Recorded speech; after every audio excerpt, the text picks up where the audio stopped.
All right, so we're going to talk again about home prices. We're an amazingly resilient community here. Southern California is crazy, right? I mean, home values are incredibly high.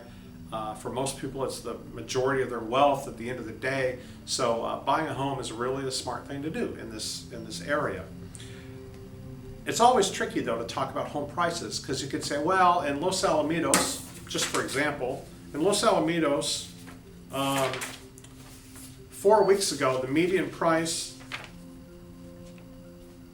was 24% lower than it is now. So it's gone up 24% in a month. But you've got product mix there. Maybe last time it was all smaller units and more condos, and this time it's all big, huge, beautiful homes in the really expensive areas. So that can skew those numbers, right? But still, 24% is a pretty good number. And guess what? Transactions, actual sales, down 60% on the nose. So those numbers can be misleading and tricky. But there's one done by the Cal Poly Pomona Group, and what they do is they use the same home. So they track local home value movements twice a year, constantly reevaluating the same 308 homes. So that way, it's always the same house. There's never a product mix difference. So we're just talking about what this house sold for, what it's worth now, what it's worth the next time and every time. So it's apples to apples all the way. And the bottom line is April showed appreciation at 3.8.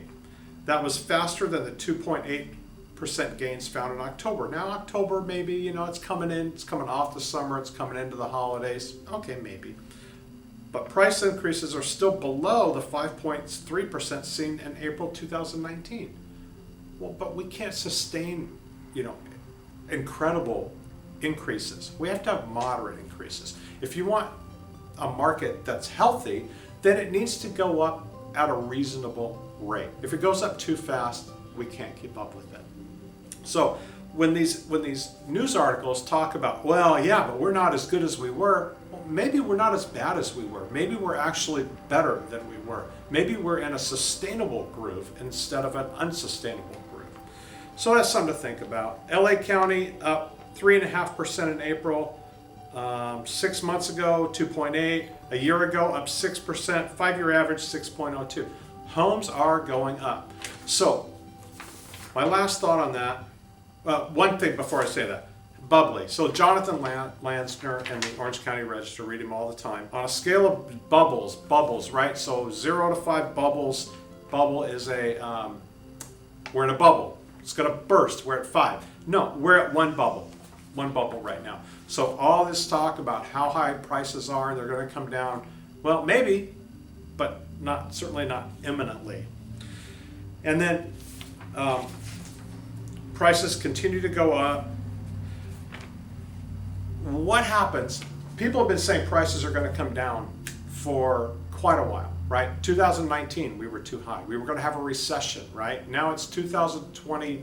Is it 2021 now? I don't know what it is. Anyway, it's later on, and we still haven't had a recession that wasn't caused by an event, right?